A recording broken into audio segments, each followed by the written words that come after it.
Hello and welcome to the Nexus Gaming Series Season 2. This is a Division A matchup between Reality Esports in the blue and 2+2 over on the right side. I am Bludgeon coming to you live with this matchup this evening. So, we are on Infernal Shrines. What happened is 2+2 won the coin flip. They decided to take first hero pick. That left Reality Esports with the first map ban. They decided to ban Dragonshire. 2+2 then responded by banning Towers of Doom.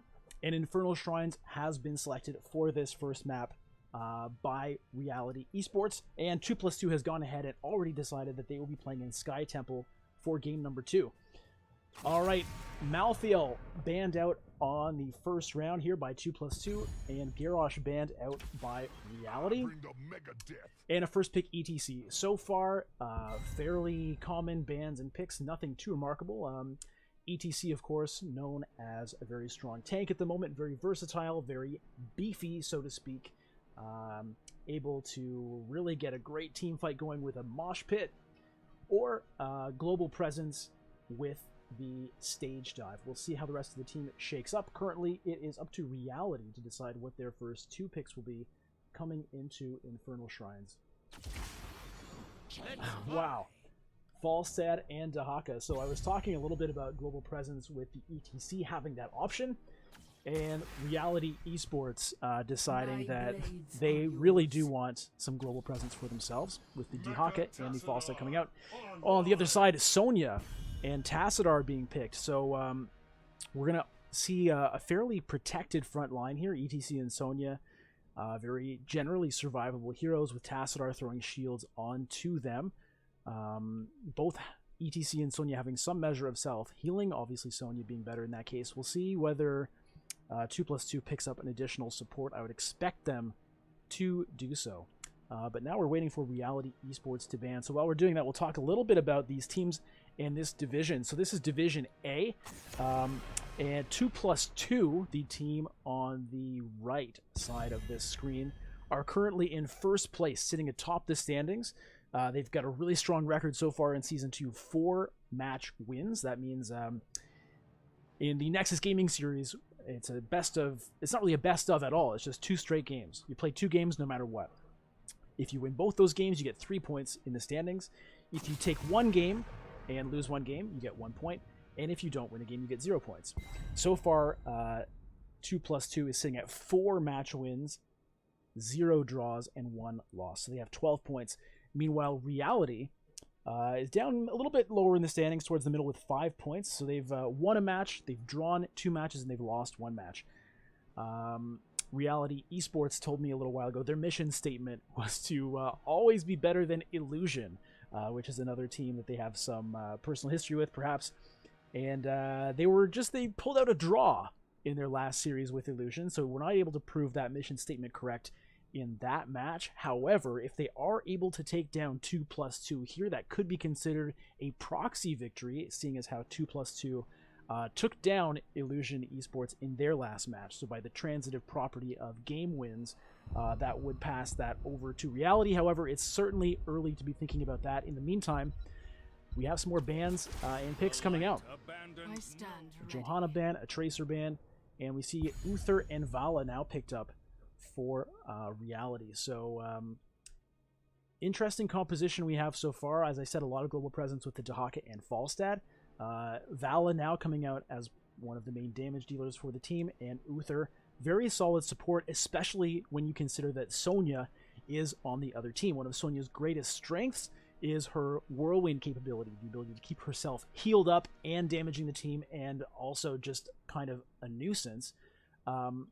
Uther just points his mouse cursor onto Sonya, clicks on that stun button, and stops her dead in her tracks. So nice response there with the Uther versus the Sonya. We'll see how 2+2 responds by filling out the rest of their composition. I'm very curious to see what comes next after this Tassadar pickup.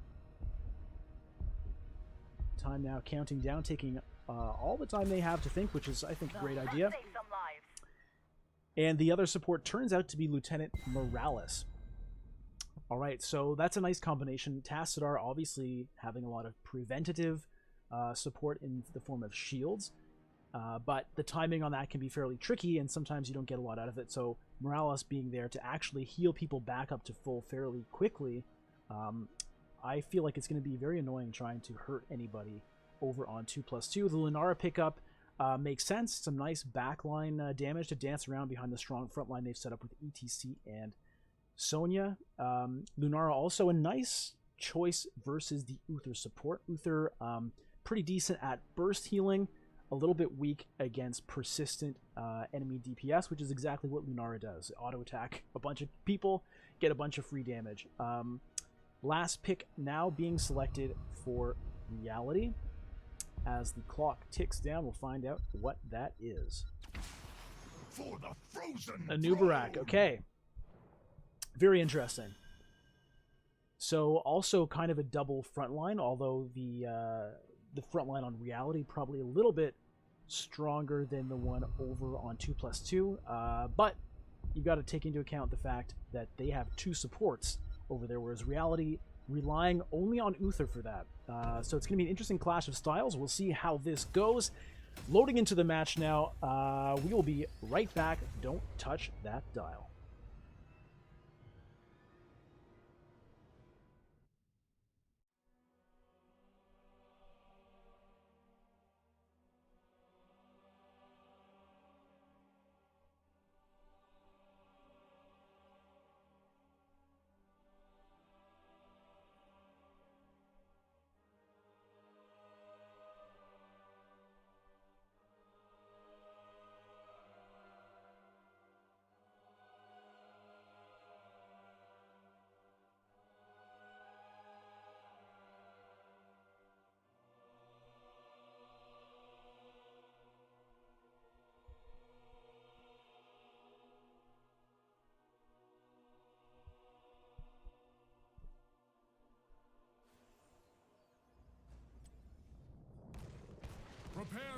All right, we are now into game number 1 of this series in Division A between Reality Esports on the blue side and 2+2 on the left side. I am Bludgeon coming to you live, and let's look at the team lineups. Over on Reality Esports, we have Infofox playing Falstad, Tay on Uther, Real Rad Dad on Dahaka, Magnetic on Anubarak, and Matt 407 on Vala. Meanwhile, over on the side of 2+2, we've got Axon on Tassadar, McNulty on ETC, Skygum on Lunara, Tythel on Sonya, and Retor on Lieutenant Morales. Apologies to any players for any mispronounced names. We'll get that cleared up next time.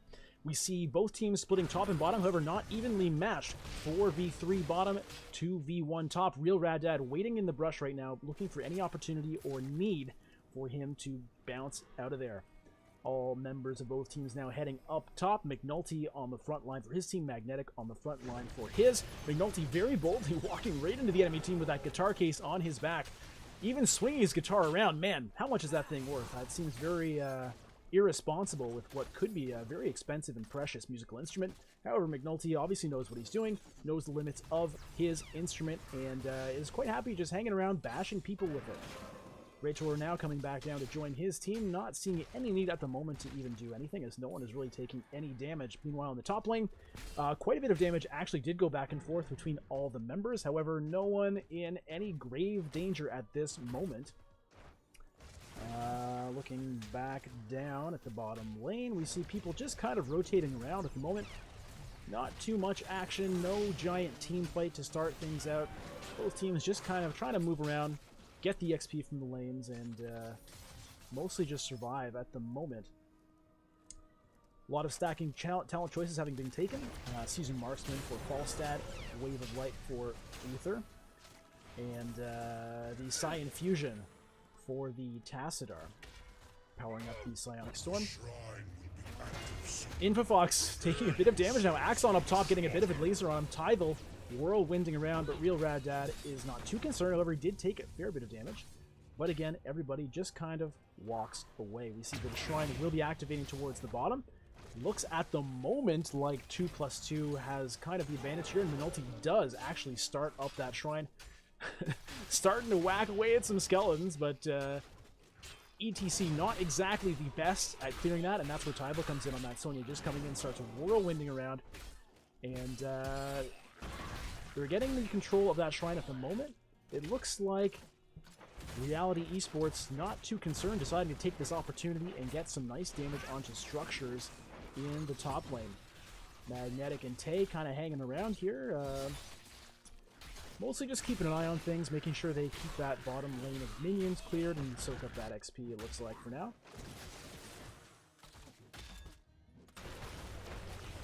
Real Rad-Dad and Infofox now destroying that mana well up top.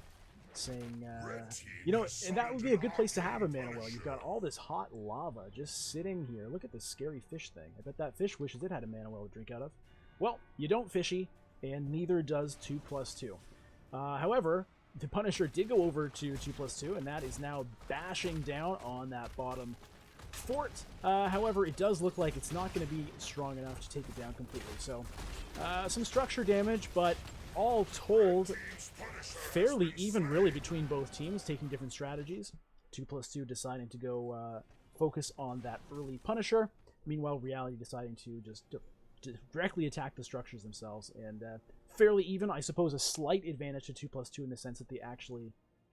no, I take that back. They did not get the fort at all. Got both front turrets, but not the fort. Siege Camp now being picked up by 2+2. Raytor and Skygam just saying to these little goat men that, you know, join our cause. Why just sit here being bored? Stop being cowards. Join the fray. Take out these minions for us. And it looks like they're going to do that. Bottom lane, meanwhile, Magnetic, Matt, 407, and Tay doing the same thing to those bottom goat men. Too bad these goat men can't get on the same page, you know? Always being used and abused by other people. First blood! Oh my goodness!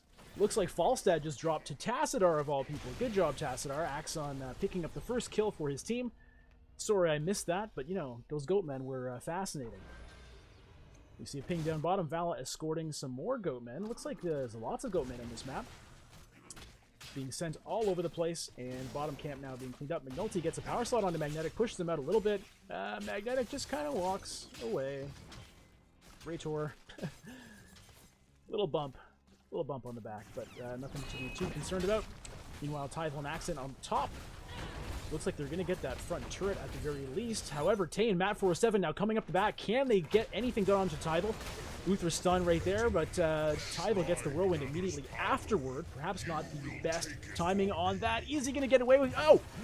Nice tongue lashing from Real Rad-Dad. Pulls him in to secure that kill. I was a little bit worried he was going to get away, and he didn't. So the kills tied up 1 for 1 as we see a shrine is activating up top. Magnetic wastes no time, clicks on it, and says, let's start killing these crazy little skeletal dudes.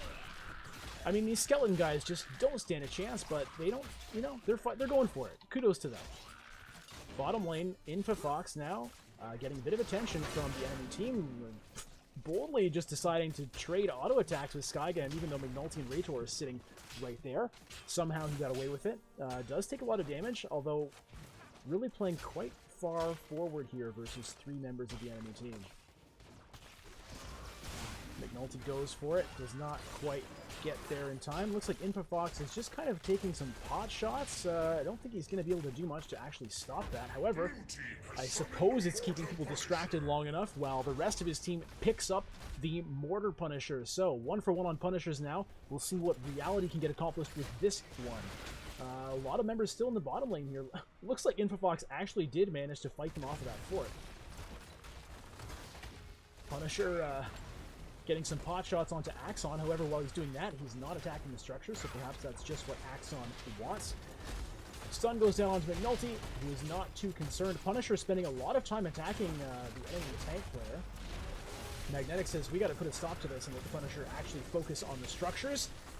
Going in fairly deep, Cocoon goes down onto an enemy member. That was McNulty, but his team gets him out of it fairly quickly. Tidal now spinning in the middle of the enemy team, gets a stun, but immediately comes right out of it. Does not go down. Matt 407 having to retreat on Vala. Real Rad-Dad very low. Nice gust from Infofox to potentially protect his team, but it's not enough, and perhaps the rest of the team should have just kept on going. Tidal hooks right in into the whirlwind. Oh my goodness. They do get the kill, but perhaps a little too deep from that. Sonya gets the turn kill. Nice job from Uther to make that happen. Invervox flying up to the top to clear out some minions. Axon not too far behind as the teams are splitting up around the map, soaking XP. So far extremely even as far as the XP goes, 11 to 11. Very slight lead for Reality Esports at the moment, but that could change fairly quickly. Kills fairly even, structures fairly even. Mercenary camps fairly even as well. So all in all, even game at the moment. Obviously level 10s were picked up some time ago. Divine Shield was picked by Uther. Alright, looking in Magnetic now has gone in on the enemy team trying to catch Skygam out. Nice Cocoon goes down. Let's see if they can actually surround somebody. Real Red Dad now going for Raytor, who actually jukes out that Rain of Vengeance from Vala. Raytor getting a lot of attention here. I think they're going to get that kill, but they had to go really deep for that. Let's see if they can actually escape. McNulty now getting people cut off. Nice double power slide stunning two people. Real Rad Dad now getting very low. Magnetic getting attacked, but it looks like Reality will be able to walk away, securing that kill onto the medic. Top lane, Tyval and Fox just kind of squaring off. Not too much happening either way. It looks like the Shrine will be coming up into the top lane. McNulty and Skygam, meanwhile, getting the Goatmen in the bottom, so that'll be a nice pressure differential if they can get that pushing while everyone else goes up top. Hopefully split Reality's focus a little bit, or if they don't, at least get a push going that potentially could pay off a little bit later. So far, no one in any great hurry to get up to that Shrine. People focusing on the mercenary camps as Reality grabs that bottom left Goatman camp.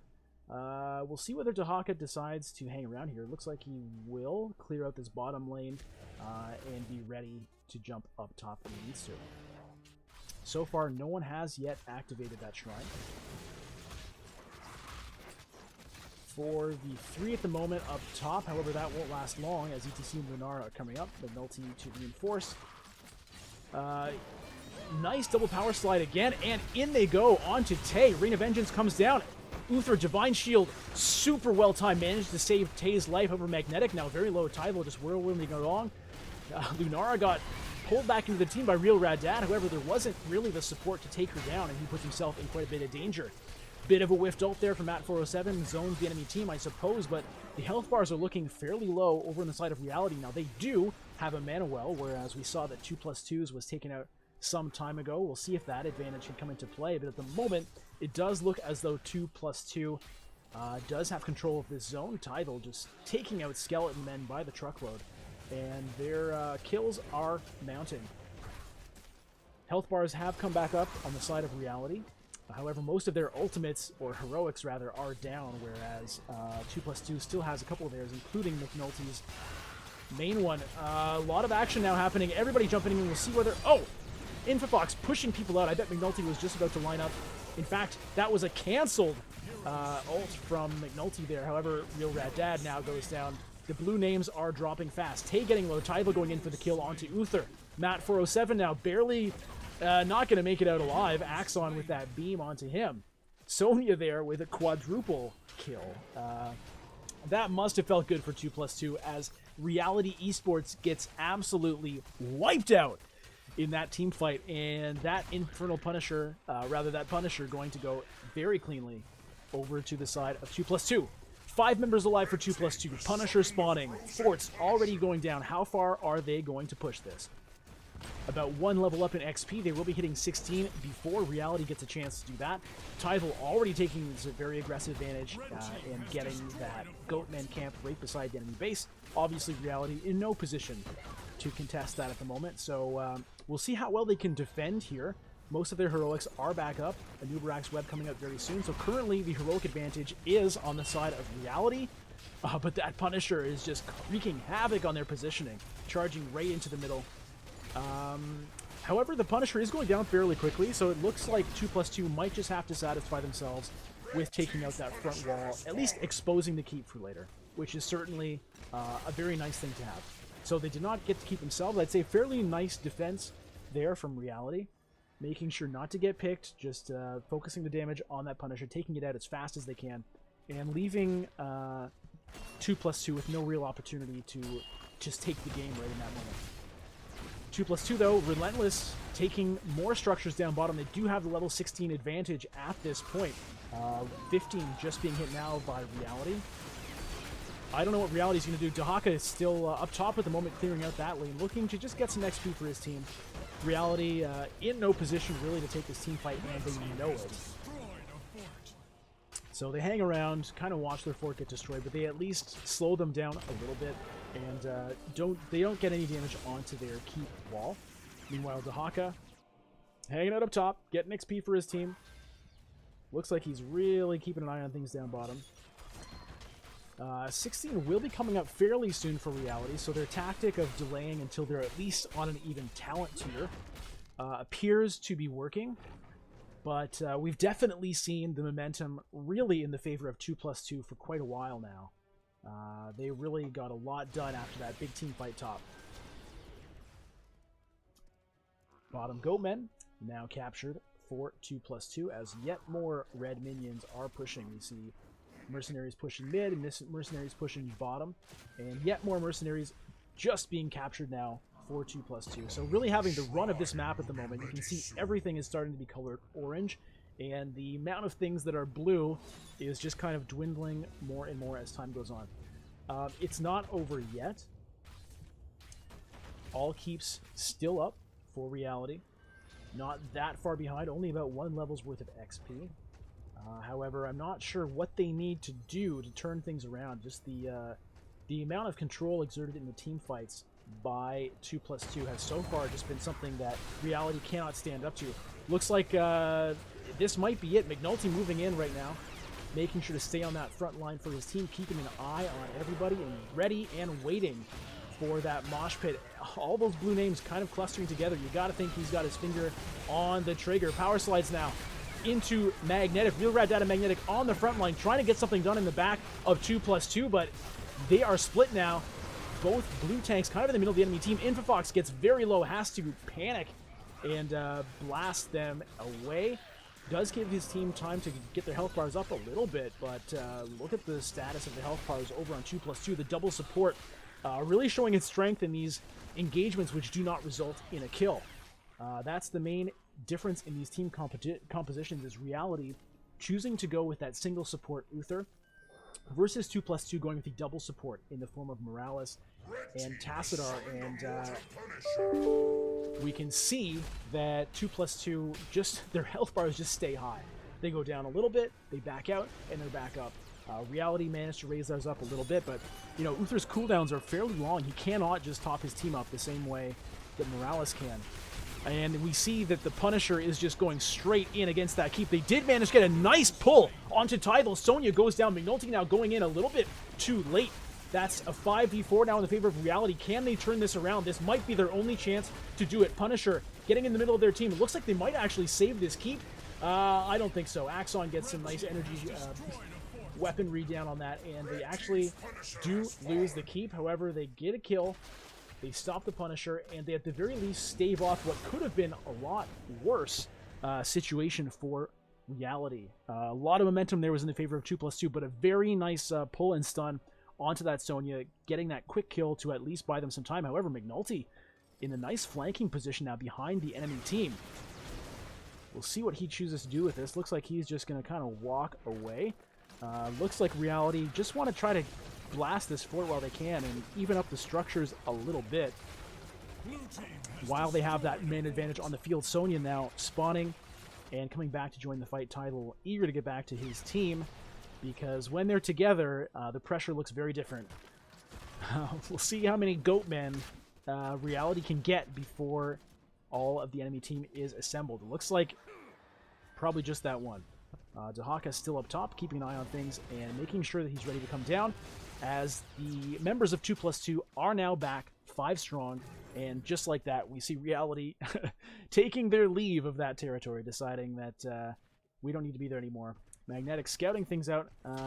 2+2 saying, yeah, we know this Goatmen camp is on your side of the map, but we don't recognize it as your side of the map. And it looked like they were going to go for it, deciding instead to just go for their own while McNulty keeps an eye on things.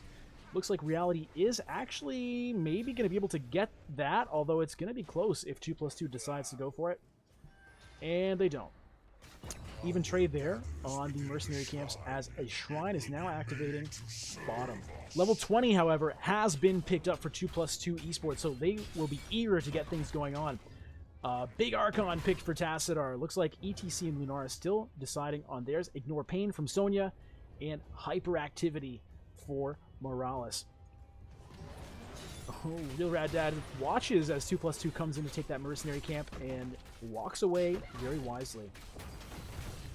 Really incredible map control from 2+2. Knowing that they have the advantage and having the confidence to take advantage of it. Bullying Reality Esports all over the place here. And it looks like 2+2 is going down for that shrine. We'll see how quickly Reality can get to level 20 to perhaps have a chance in a team fight here. Shouldn't take them too long, but I'm guessing they're just going to have to completely forfeit this Punisher. ETC does actually go for Bolt of the Storm. And we saw that Lunara has gone for Galloping Gate. So she's really just going to be zooming all over the place. In Reality now, taking advantage of this and deciding, let's just run up top, take what we can get our XP even, and maybe get a fort. It looks like they're going to be able to do it, and probably recall in time to defend if they decide to do that. We'll see if they go for some kind of crazy race. Looks like they're going to try to steal this mercenary camp while they're here. And Reality saying, well, we're going to start blowing your base up. But, you know, this actually might not be too bad for Reality. If they can get some nice pressure onto this top lane, I mean, if they can even up a keep, that would be amazing. But Punisher and 5 members of 2+2 coming down into this bottom lane, and I don't think this keep is long for this world. Dahaka deciding it's time to get back home. Is it too late, however? Punisher now going into the core. That keep is dropping quickly. All members of 2+2 still at full health. All members of Reality now back here to defend. McNulty going aggressively, and Cocoon goes down onto the McNulty. Magnetic going in for Skygam, however, Lunara just bouncing around. Sonya gets a kill onto Vala. Tybal relatively low. Punisher in the mix now. Infofox trying to get some DPS, but Tybal just will not go down. Morales just getting that healing beam non-stop. God, that's got to be frustrating. All the blue health bars going very low, and that is game 1. Going over to 2+2 esports. Destroying Reality and just saying, you know what?